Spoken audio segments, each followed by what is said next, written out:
And here's the sonic cleaner that I talked about earlier. You can pick these up really cheap from Amazon, $30 to $35. This one right here has different settings. You can set it up for 480 seconds, 90 seconds, 180, 280, and 380. So I usually go 480 with this. What comes inside the sonic cleaner is a tray and a little divider. Got the divider there, and you have the tray. And of course, I recommend after you clean your airbrushes in this, every time, wipe out all the sediment, that's everything that's inside here, and always store your cleaning fluids in a container. What I'll use a little bit of alcohol, isopropyl alcohol, 91% in this case, and some glass cleaner. You can use windshield wiper fluid if you like, it's cheaper, but for me, this is a very cheap bottle of glass cleaner from Wally World. So, let me get my airbrush torn apart and I'll show you what you should add in here and what you should not add in here from your airbrush. I'll be right back. And these are the items here that you definitely don't want to add to the sonic cleaner. Obviously the back portion of the airbrush, that can be cleaned manually. I mean, there's no big deal there. The air valve, that's a biggie because it's made out of soft brass. You do not want to subject that to the sonic vibrations. So I would leave your air valve out of it. Unless your air valve has become contaminated, then I would go ahead and sonic clean it separately by itself. You can use a really good tea strainer. You can take a tea strainer and you can put the air valve in that, close it off here, it locks down, and then clean it by itself in the sonic cleaner. But you don't, like I said, the constant vibration on that soft brass could ruin that air valve. So very rarely will the air valve ever get contaminated with paint. So definitely do not want to put the needle in there because the very tip of the needle could get bent. And you know, needle's out already. You can go ahead and clean it manually with a soft rag and some lacquer thinner and such. So I always put, after I'm done cleaning the needle, I put a very thin layer of Vaseline on it. And of course, there's no reason to put the trigger in there. There's no reason to put the QD for the airline and the spring mechanism for the trigger. So all these don't need to be in the sonic cleaner. Now let's look at the items that go inside the sonic cleaner. And here they are. Of course, the main body, I put it in there. This is a high quality airbrush. I don't worry about the finish coming off from the ammonia, and I don't worry about any of that with this. I have cleaned this numerous times inside my sonic cleaner and I have had no issues at all. The needle housing, the item that holds our needle and locks it in place, you can take it apart and take the spring out. I've never had to do that. I just leave it assembled with the spring in there and it will clean up very nicely.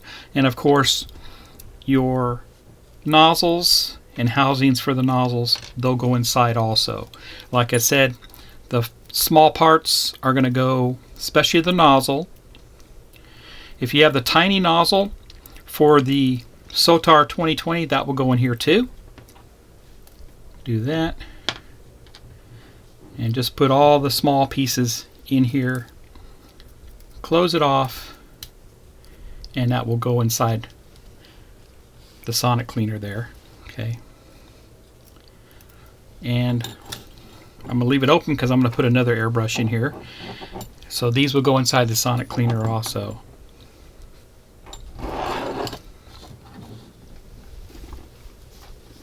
And you can see I have my Sotar 2020 taken apart, so the whole body will go into the sonic cleaner along with the nozzle parts. And you can see the nozzle for the Sotar 2020 is tiny, along with the Teflon seal and all the nozzle parts. So they're going to go in the basket.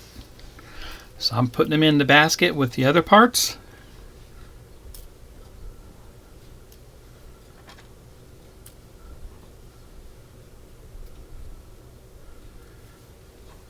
Here we go. Close up the basket and lock it in. And bring over. That goes in there.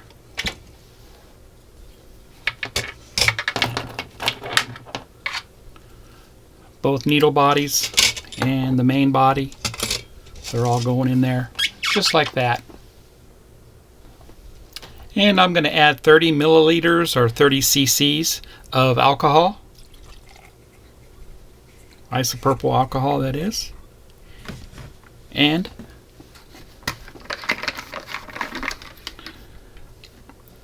fill the rest of it with window cleaner just till I got everything covered. That's good there. And put the lid down. And once I have the lid down, I'm going to go ahead and set my timer, which I do want 480. And I have the choice. I can go with pulsing, or I can go with straight sonic cleaning. So here we go. And we'll have a countdown. And if you'll notice, everything starts moving around in there and starts cleaning. So I'm going to put this through about 3 or 4 cycles. And then the very last cycle, I'll do the alternating cycle where it goes on for a little bit and turns off, goes on and turns off. Then I'll be back. Let me show you what that sounds like. Let me do that. Here's the alternating cycle. It's off. And back on. So that'll be the last cycle I do. So I'll do about 4 or 5 of these, and then I'll be back and I'll show you just how dirty everything got with my cleaning solution of the isopropyl alcohol and window cleaner. Let's start it over and roll. Leave the lid closed. The fluid will heat up also, which is a good thing. It helps with the cleaning process. So I will be back. Alright, so I've completed the cycles that I talked about earlier. We'll go ahead and open this up and give a look at the fluid. The fluid does look a little bit darker from the paint. I mean, they weren't that dirty, but I like to do this at least once a week. So there you go. So I'll be right back and I'll show you how I do my final assemblies on my brushes. And here's all the parts cleaned up. So like I said, I'll go ahead and assemble this and just show you some of my tips and tricks I do for reassembling these airbrushes. I'll be right back. I'm going to go ahead and reassemble the Badger 105 Patriot, and this is what I do during the reassembly process. I usually assemble the nozzle first, so before I thread on anything, I'll put some beeswax on the threads, and that'll help seal everything. Put some here.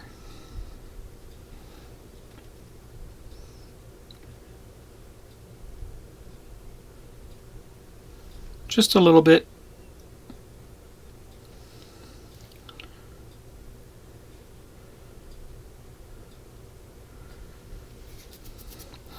And then put the nozzle in first. And thread this on.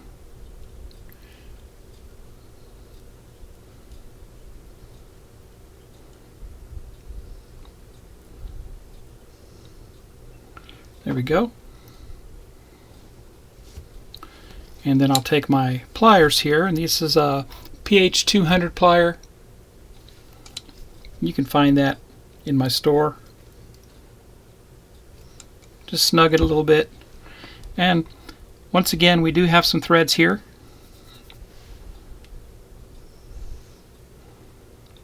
And just going to put just a little bit on those threads.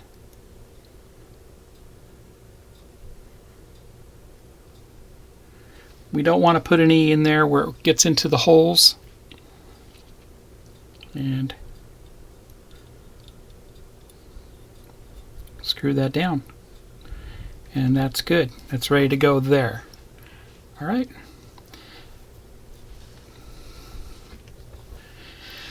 So this is a 0.3 needle. Has the blue tip. And I went ahead and I cleaned it with some lacquer thinner, some Tamiya lacquer thinner, just a soft paper towel. And like I said, before I insert it in there, I'm going to coat it with some Vaseline, just a really light coat of Vaseline. So I'll go ahead and put the air valve on this next. I'm going to go ahead and put a little beeswax on the threads.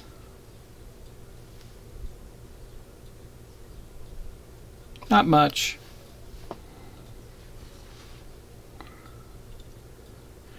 Tiny bit is more than enough than what you need for this.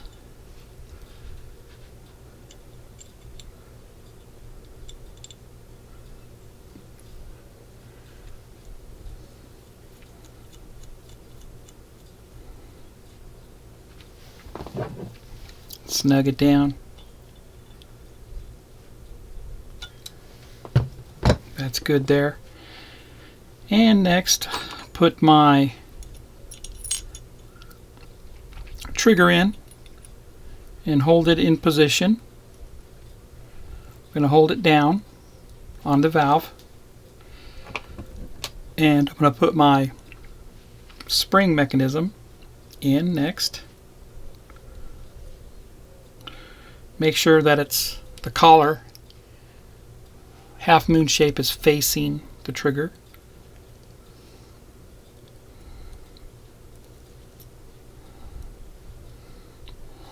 Just like that. And then put our needle assembly. Make sure this is positioned to where it will actuate with the spring like it is now, and spring it, and then screw it all the way down.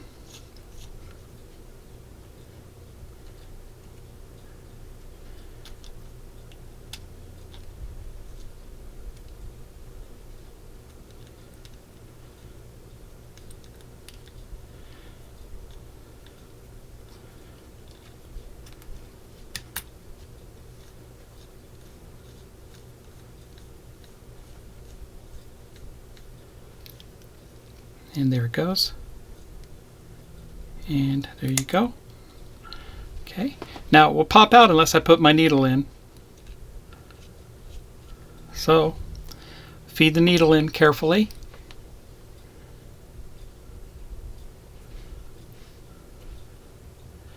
And I don't need to put it all the way through yet. I'm just going to lock it in so it holds my trigger in place. And there you go. Pretty much reassembled at this point, and I can take my cover, put that on. It's ready to go, and feed it in, and just where it gets to the end right there, and lock it down, and it's ready. So that's the Patriot 105 assembled. Now I'll go ahead and do the Sotar 2020. Okay, so for the Sotar 2020, we have the same thing going on here. Just make sure everything's clean inside of it. Looks good. We have a very tiny needle valve, and we have part of the nozzle. We put our Teflon bushing on that, and we're going to put some beeswax on the threads.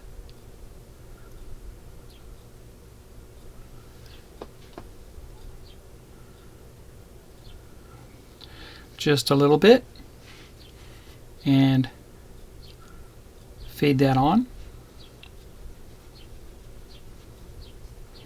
and that's good there.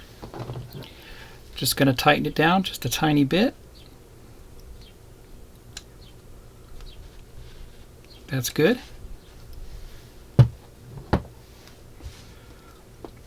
Next, I'll put my valve on, and you can see how tiny that valve is. Just like that. And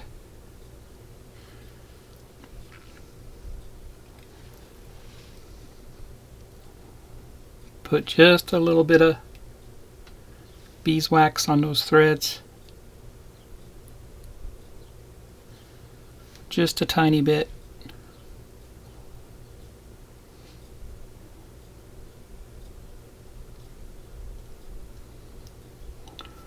and that's good there. And lastly, the needle guard. It doesn't need any beeswax on it because you can actually take it off.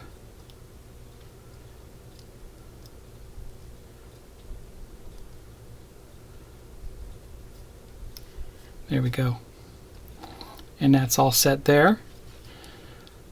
Go ahead and put my valve on, my air valve. And just a little bit of beeswax. And that will screw in.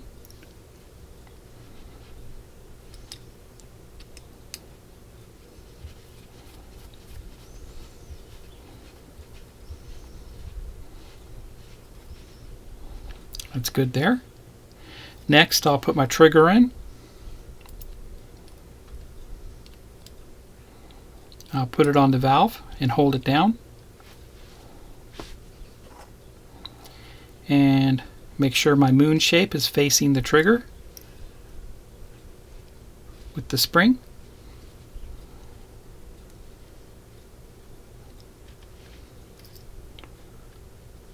There we go. Take my needle support, screw that down in there.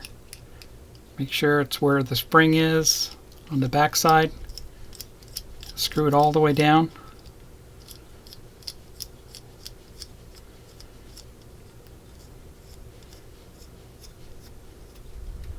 That's good.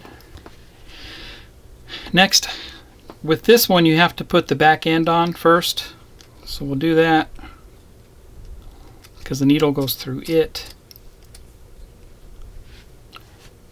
And then slowly feed the needle through the back end into it till it stops. Lock it down. And it's all set. This Sotar 2020. Everything is clean and ready to go. So there you have it. 2 clean airbrushes ready for the next project. So if you like my content, please subscribe to my channel and please give me a thumbs up. I hope you enjoyed this, and next time I will show you how to clean some other airbrushes that I have. I have some harder and Steenbeck brushes, but there you go.